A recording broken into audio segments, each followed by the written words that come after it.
A pregnant woman in an upscale Houston suburb is brutally murdered and found dead inside her closet. Police say it looked like the crime scene had been staged. Turns out her grieving husband is anything but when investigators discover that he has a mistress who he's head over heels in love with.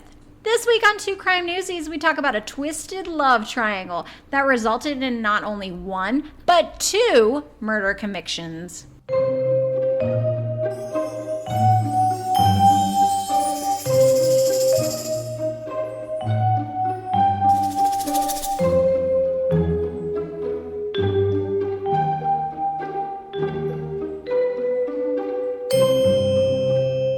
Hey everyone, I'm Jen. Thanks for being with us for another week at Two Crime Newsies. Hi Jen, I'm Tina. I know you're Tina.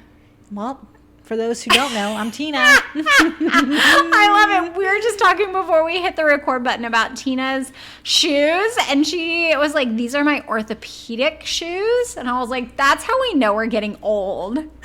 Yeah. Yeah. Thanks for calling me out of my old people shoes. But they look super comfy. They look like clouds on your feet. I'm wearing clouds on my feetsies. I'm a barefoot person, so I'm like, oh, interesting. I am too, but I can't be barefoot anymore. It hurts. That's how we know we're getting old. Yeah. Need some cushions on my feet. Before we jump into today's episode, and let me tell you, it's a fascinating one, which was suggested by us by one of our listeners. Yay! I love this. Thank you so much for telling us about this episode. It was an interesting one. It really was. And I also want to say thank you to everybody who has donated to our coffee fund. Yes. And if you want to donate to our coffee fund, you can go to buymeacoffee.com/2crimenewsies or go to twocrimenewsies.com, and there's a link to buy me a coffee on our homepage. Okay, so before we get into the show, I want to give a little listener warning. We're going to be talking about some graphic stuff today on the episode. So I want to put it out there in case we have some younger listeners. Now's the time to turn us off and go listen to something else. You won't hurt our feelings. No. Okay, we good, Tina? Yep. Let's do it. This week we're talking about a 2020 episode called Shattered Love. And as I mentioned it earlier, one of our listeners from Katy, Texas actually told us about it. I did some research on the case, and boy, let me tell you, it's a doozy. The way the show is done is very good in my opinion. It jumps back and forth between the couple's story, how the crime happened, and courtroom footage, but in a very easy to follow way. Well done, 2020. Tina, however, does not share my easiness of this story. Yeah. She's sitting here looking at me like, Jen, no. Okay, so the only issue is because there were a couple different trials. And so when they jump back to courtroom footage, I think you're having to figure out, is this the first trial or the second trial? Correct. Now I can see how that would be a little confusing. Right. Yeah. But overall, I did think that it added to the story when they were telling you the story, just, with some B-roll footage and the voiceovers, and then they would jump to the courtroom footage to give you really good details about what was happening. I thought it was, I agree with you. It is really well done. I think the only confusion is because this is a unique situation where there's a couple of trials. Yes, definitely.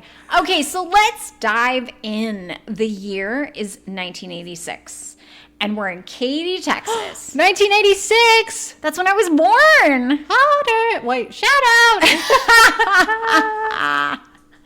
Oh, but I was not in Katy, Texas. So Katy is a suburb of the hustling, bustling Houston. But back then, it was still a small town. It was still rural and not a fully built out suburb. And I did some digging, and apparently there was still a lot of open farmland around the town. And I even saw some pictures that say Katy was the rice and gas capital of the region. I had no idea. Same, no idea. I had no idea there were rice fields. In Texas. Yeah. So the town center had some historical buildings like an old railroad depot and modest commercial streets rather than the malls and high rises that were being built in Houston. That's what I think of when I think of Houston, like high rises and stuff. Mm-hmm. Yeah. Hurricanes too. Yeah. That's about it. Gators? I don't know. Do they have gators? I mean, it's closer to Louisiana, so there's probably some alligators there. Yeah, probably. Houstonians, message us on our Instagram, on our Facebook, on twocrimenewsies@gmail.com, and let us know. I don't know if there's gators in Houston. Yeah. The one thing that Katy definitely had was football. High school football, as you've probably heard Tina from tons of different TV shows, lives and breathes in the state of Texas, especially on Friday night. Friday Night Lights. I've never watched that show, actually, but my husband is a football fan, and he was trying to get me to watch it, so I know it's about football. I used to watch, what was it on Netflix? Was it Friday Night Lights? With the coach and then like Connie Britton was in it. Friday Night Lights. Oh my gosh. Is it good? I was such a huge fan of like Riggins and like all of them. Like my husband's going to give me a lot of grief about that because I had a little thing for Riggins, but his name was Riggins? Yeah, Tim Riggins in the show. He was kind of like the bad boy of the football team. Oh boy. Yeah. I really like anything with Connie Britton in it. She's fantastic. I love her. Major girl crush. Oh. Yeah. We hear that David Temple is a star football player at Katy High School. Now, David played linebacker, and by all accounts on the show, he was a good one. David had a nickname. His name was the Temple of Doom. David ended up getting a football scholarship to Stephen F. Austin College in Nacogdoches, and he helped lead the team to a conference championship in 1989. And while at Stephen F. Austin, a young woman named Belinda Lucas caught David's eye. Belinda was a local of Nacogdoches. Her father, Tom Lucas, says Belinda was happy, always smiling, and loved people. We also learned she was a great athlete, so she had something in common with David. That's a cool name for a town, Nacogdoches. Nacogdoches. It sounds made up, right? I feel like it sounds like mystical. Supercalifragilisticexpialidocious. In Nacogdoches. In Nacogdoches. The couple was absolutely smitten with each other, and after dating for about a year, David proposed and Belinda accepted. Both ended up getting their master's degrees in education, and then shortly after graduating, the couple welcomed their first child, a little boy named Evan. And after Evan's birth, the small family ended up moving back to David's hometown of Katy, Texas. And at this point, it sounds like they're living a fairy tale life. And this takes us to 1998.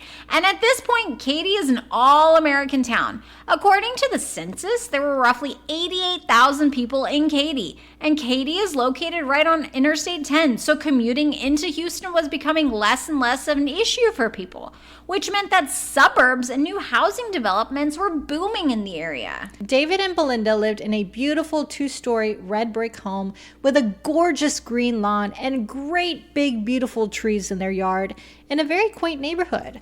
Both were high school teachers, and David was also a high school football coach. Former friends and coworkers of David Temple say he was a rough-looking guy and someone you didn't want to piss off, while Belinda was a much softer soul.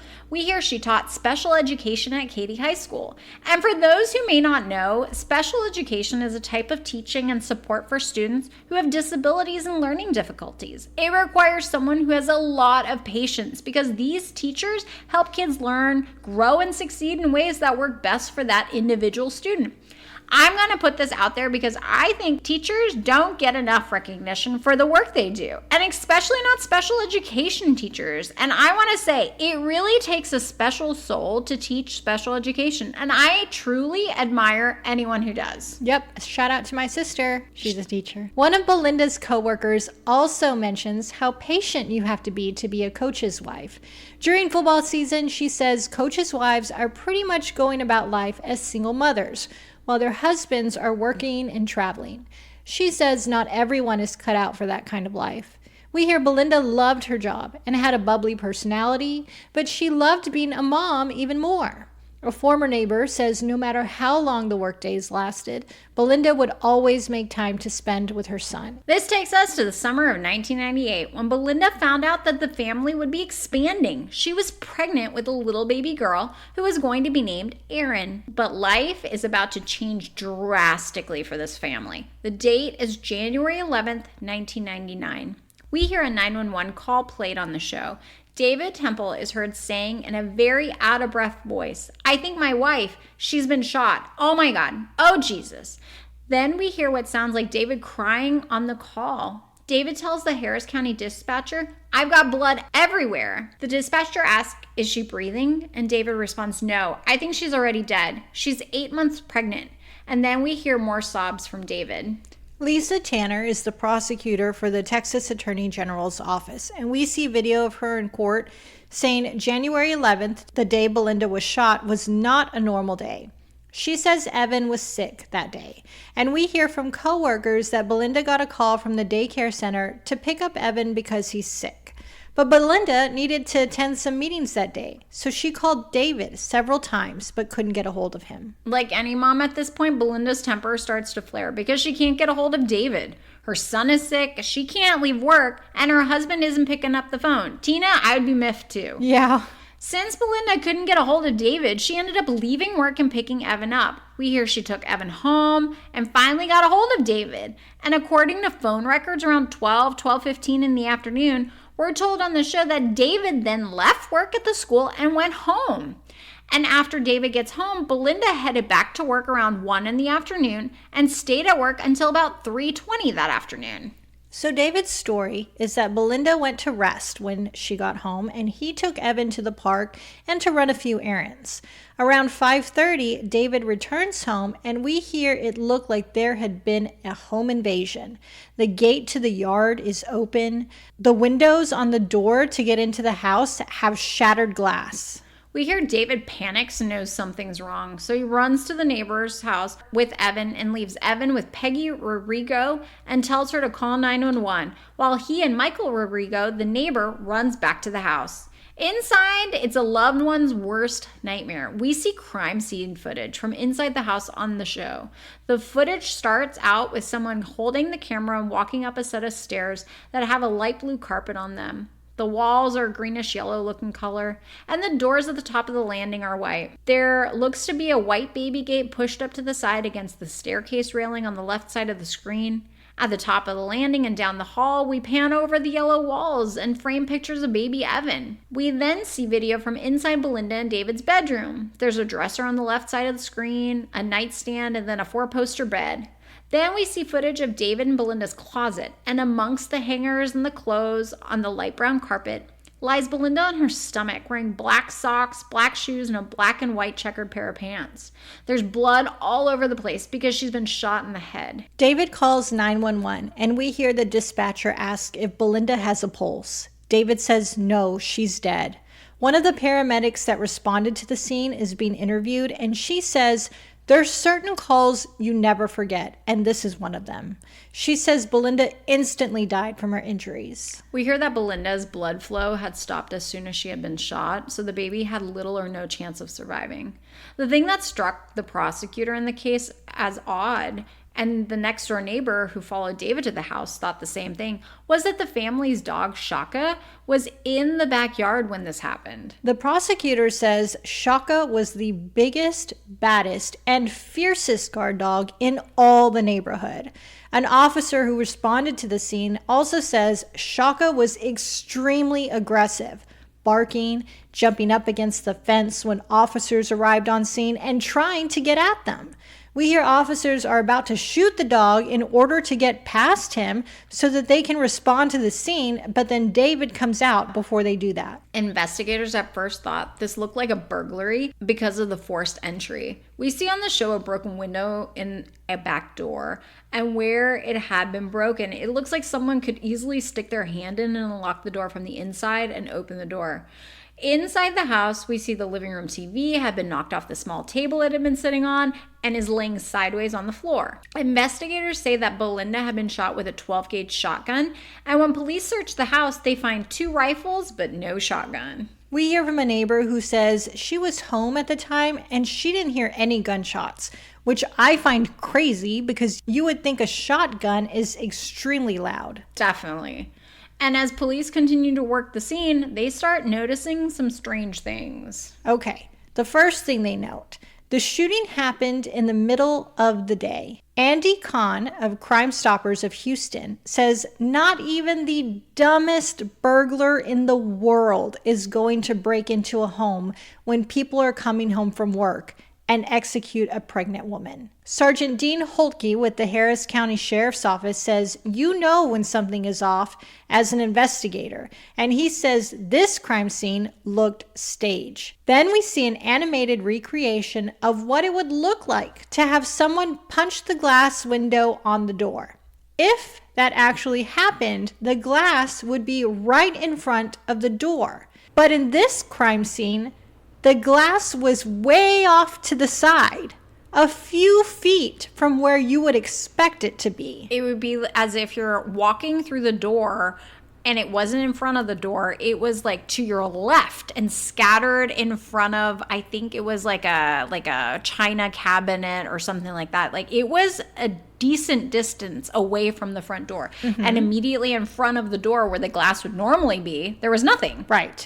And they say the only way that could have happened is if the door was opened and the glass was punched from that angle. And when you see them do this animated recreation, you can absolutely see what they mean here. And then we see a clip of the prosecutor in court saying, if the glass was broken after the door was open, this ain't no burglary. Very Texas right there. This ain't no burglary. Burglary? Remember that TV that I had just mentioned? We hear there were scrape marks on the table that made it look like the TV had been slid down. We also hear that it was still plugged into the wall. Weird. We hear that several drawers had been opened in the bedroom, but nothing was disturbed or missing. Belinda's jewelry box was also still on her dresser and had not been touched at all. And there was even a tray of jewelry with gold rings, gold chains, and silver watches, and what looked like David's championship football ring on it. All of that was left untouched. We also hear that Belinda's gold jewelry that she was wearing at the time of her death, it's still there. Nothing has been taken. Huge red flag. We then hear that investigators searched the rice fields and the area ponds in hopes of finding the murder weapon, but they never found it. But they do have some evidence on the type of shell that was used in the shotgun. They found pellets and wadding in Belinda's gunshot wound. We learned that wadding is the plastic cylinder that keeps the pellets in the shotgun shell.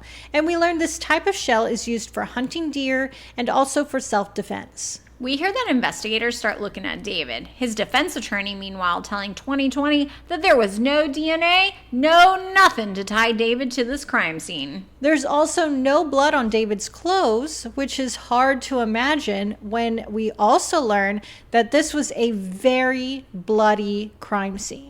The night of the murder, David is taken to the police substation to get his statement. We hear at this particular substation, which is like an annex of the police department, there's no recording equipment. So police typed out David's statement.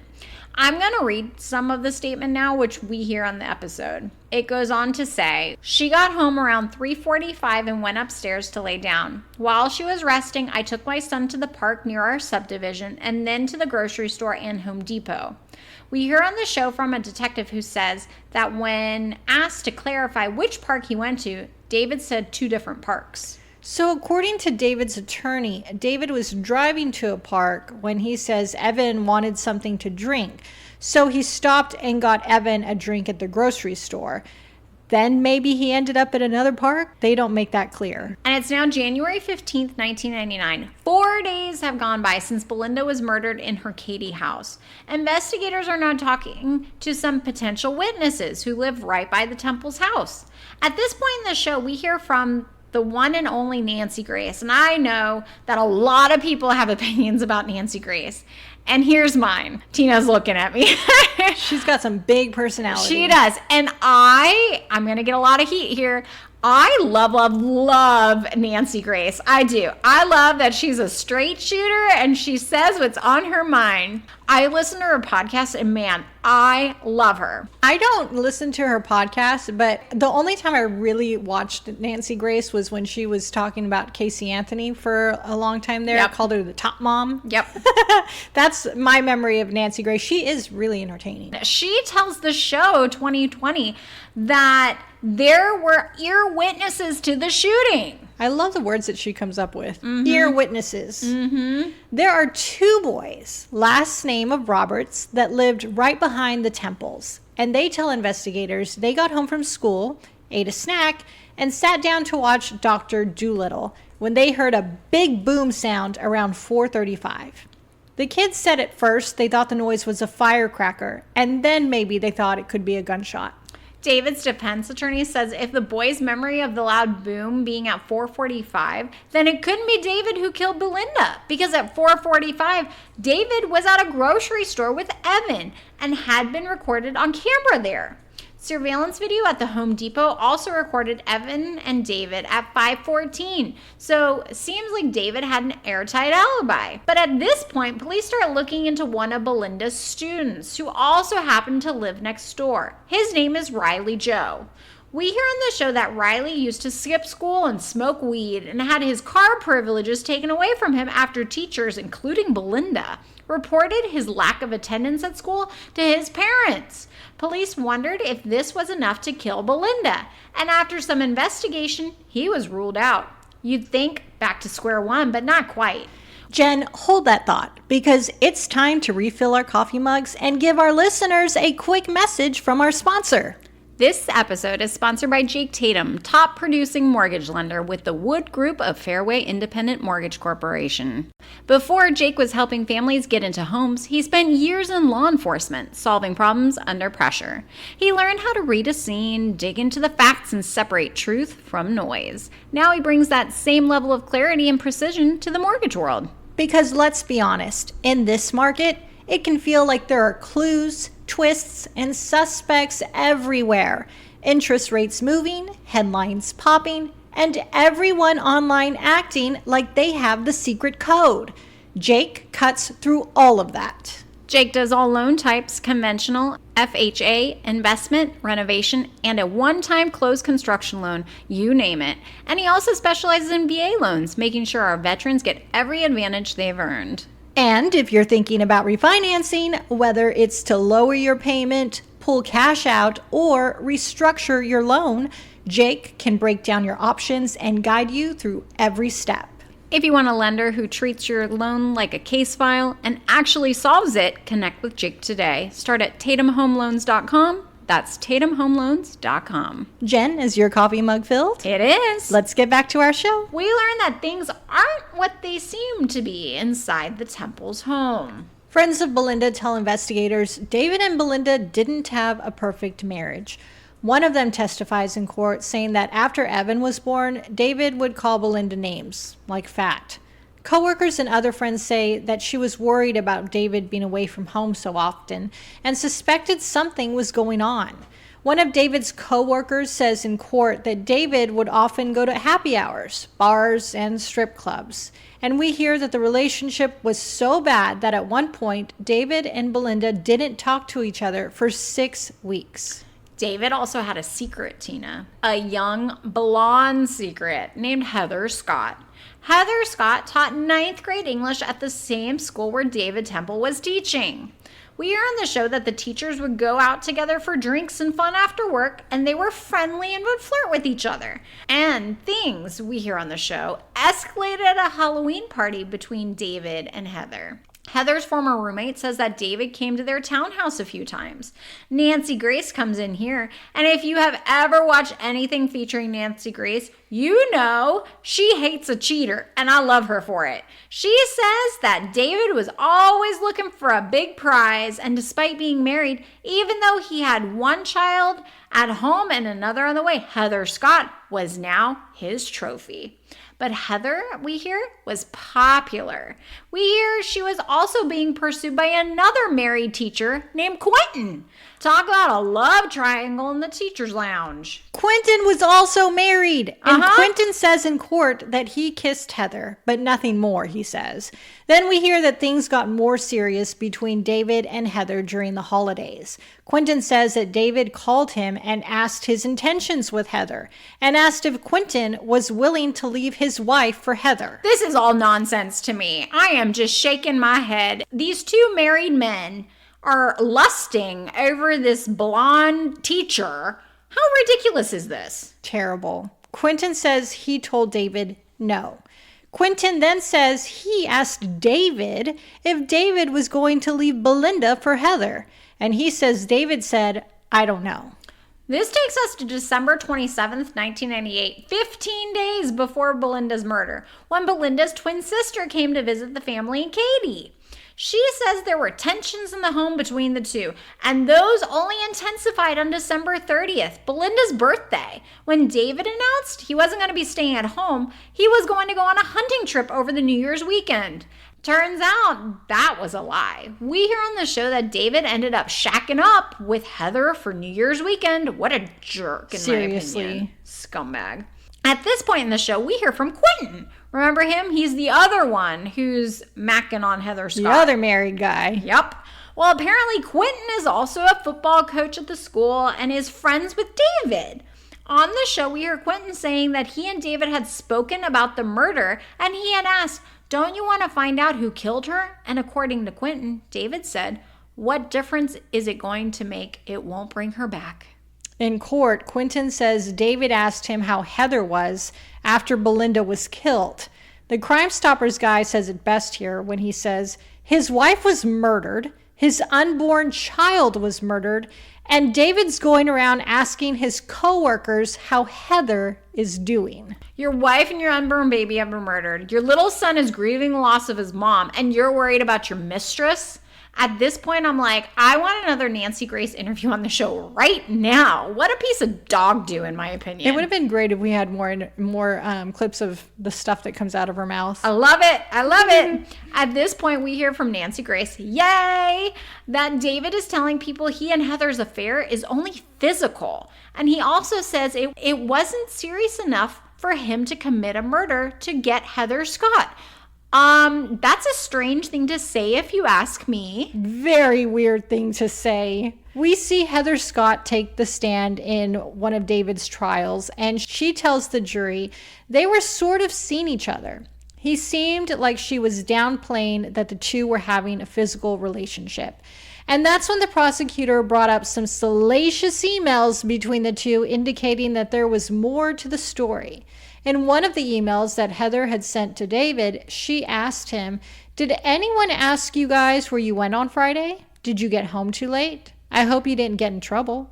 I don't know if you knew that I was really drunk. I just get more affectionate." We hear on the show, according to Heather, the week before Belinda was murdered, David also professed his love for her, which doesn't sound like a casual fling. Needless to say, a picture emerges for police. Two people, one of which is married, having an affair, and a pregnant wife is in the way. So, let's look at this. Belinda is murdered on January 11th, 1999, and then David Temple ended up marrying Heather Scott, the mistress, on June 9th, 2001. Yep, you heard that right. David Temple ended up marrying Heather, the mistress. And police could never get enough evidence together against David. So he wasn't arrested and continued living and working in Katy. That's until April of 2003, when evidence comes back from the FBI crime lab from some clothes that Belinda and David were wearing the day of the murder. Turns out the crime lab, which had been backlogged because of COVID, figured out that there was gunshot residue on David's clothes from the day of the murder, which matches residue that was found on Belinda. Tina, why is that significant? It's significant because up until now, there hasn't been any physical evidence against David Temple. There was no evidence to place him at the scene when the crime happened because he had what seemed like a rock-solid alibi. He was out with his son and was recorded on not one, but two store surveillance videos. And then another bombshell case happens in California. The case of pregnant Lacey Peterson, who was killed at Christmas. The suspect in the case, her husband, Scott Peterson. Remember that one, Tina? I sure do. And why, you may be wondering, is this significant to Belinda's case? Both women were pregnant and within weeks of having their baby. And I remember this case being everywhere. All over the news, all over magazine covers, at the grocery stores. Everyone was glued to the TV screens waiting to see if Scott Peterson, Lacey's cheating husband, did in fact kill her. Also, in the years following Lacey Peterson's murder, studies determined that homicide was the #1 cause of death for pregnant women in the United States. Needless to say, with the spotlight on pregnant Lacey and her death, Belinda's family hoped they too would get some answers. And it also lit a fire under prosecutors to look back into the case and David and this new gunshot residue evidence. This takes us to November 30th of 2004, when David Temple is arrested for Belinda's murder. This comes 6 years after her death. And October 16th, 2007, David Temple went on trial. We have a showdown in the courtroom. Kelly Siegler for the prosecutor's office against Dick DeGuerin from the defense. Both were said to be heated attorneys known for their courtroom theatrics and demonstrations. And the prosecutor was confident in the gunshot residue that was found on David's shirt. But David's attorney said, not so fast. He tried to have it excluded from evidence because he says the FBI lab where the shirt was tested shares the same ventilation ducts with the FBI gun range, and he believes that gunshot residue could travel up through the air vents from the range, down the vents, and then be pushed into the crime lab and onto the shirt which David Temple was wearing the day of the murders. Whoa. That is some crazy... Who comes up with this? I mean, wow. Yeah. Not to mention, like, you have to subpoena, like, the air duct records for the FBI. Like, the building records. And shockingly, Jen, the judge ruled in the defense's favor. Whoa. And the gunshot residue was not presented in court. It was a massive blow to the prosecution because this was all they had to link David to the murder. So the prosecutor fired back at the defense saying that David had a clear motive to kill Belinda. That motive was Heather Scott. The prosecutor told the jury that 3 days before the murder, David told Heather he was falling in love with her, to which Heather said she was feeling the same way. David Temple even took the stand in his own defense. David reportedly told the audience he loved his wife and wished he could go back in time and change things.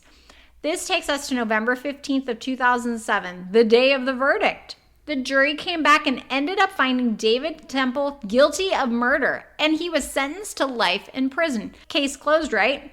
Nope, not even close. This takes us to 2012. David Temple has been sitting in prison for about 5 years. We hear on the show that a man named Daniel told Temple's defense attorney that a few days after Belinda's murder that he was hanging out with somebody named Riley Joe. And they were hanging out at Riley Joe's house. And there was talk about a burglary. And someone shot a dog and put it in a closet. While Daniel told David Temple's attorney that he believed the dog was in fact Belinda, since she had been found in a closet. Like it was maybe code for talking about Belinda. Exactly.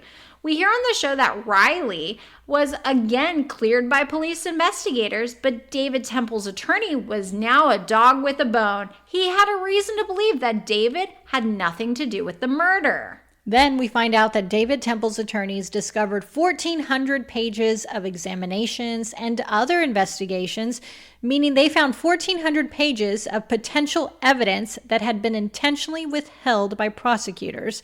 And that's a huge deal for David Temple and his attorneys because that could lead to a new trial.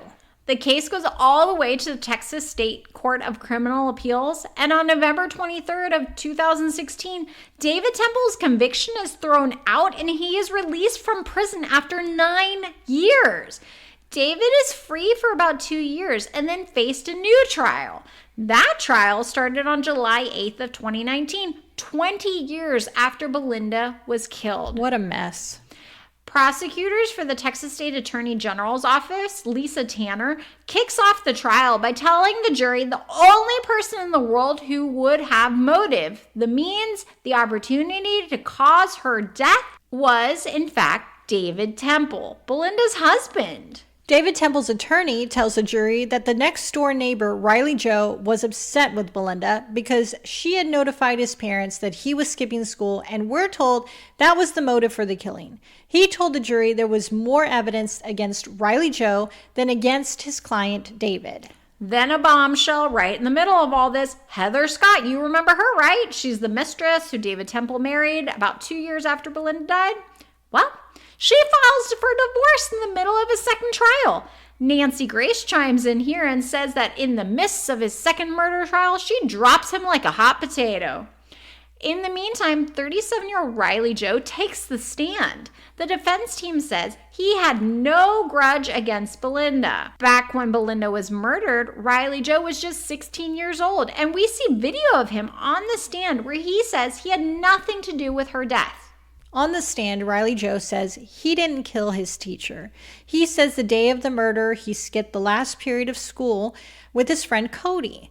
When they got to Riley's house, he says they smoked some marijuana, and we hear the two men then went driving around the city before dropping Cody off at home. Riley Joe then went to a couple more houses to try to get some more marijuana, but that didn't happen, so he ended up back home. Riley then told the jury he turned on the TV and hung out on the couch until he fell asleep.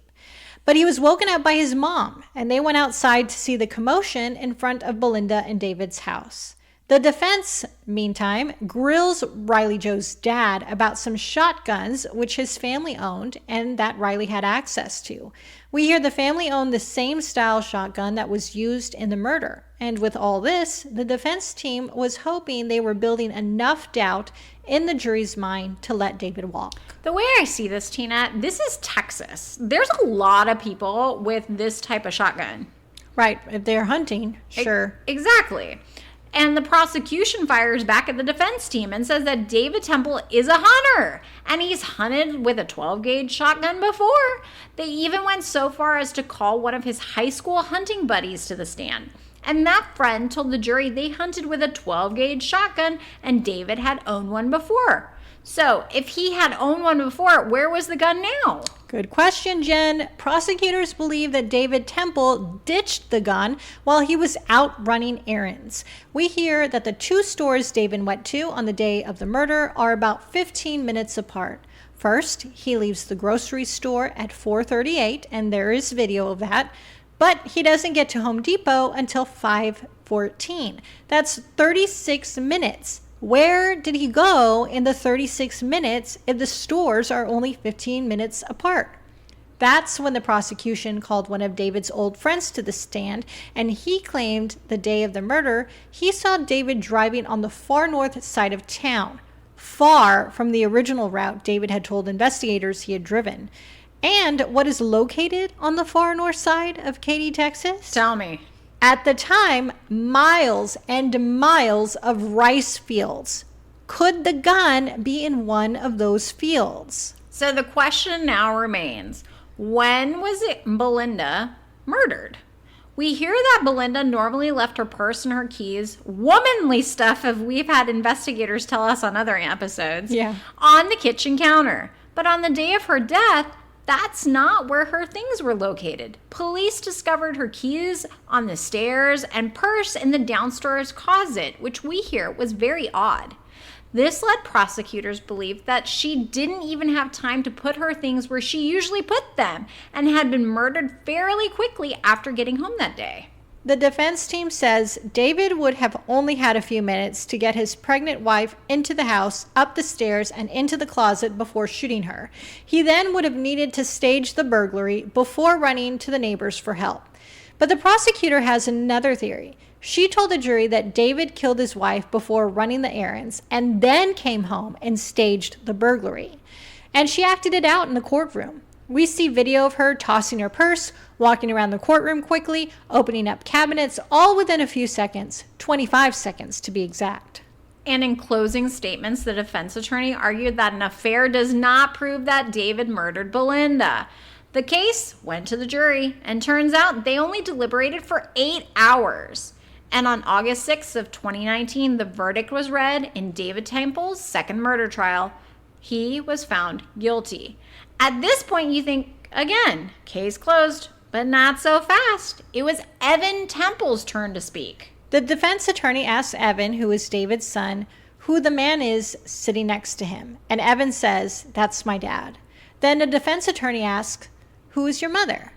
Evan says, "My real mother is Belinda Temple. The mother that raised me is Heather Scott Temple." Evan says his relationship with Heather is good, and we hear this was the defense attorney's way of showing Heather was not a villain and instead a loving mother to Evan. The jury deliberated for 20 hours in the sentencing phase, and after that time, the judge was handed a note by the jury. We hear on the show that 2 jurors were not willing to budge on their beliefs, and that the jury decided they could no longer deliberate. And at this point, the court declared a mistrial to the shock of everyone. We hear that 2 people wanted to sentence David Temple to probation, 6 jurors wanted to sentence him to 30 to 40 years, and 4 life in prison. So he's been convicted, not once, but twice, and now an entire new jury has to be brought in to sentence him.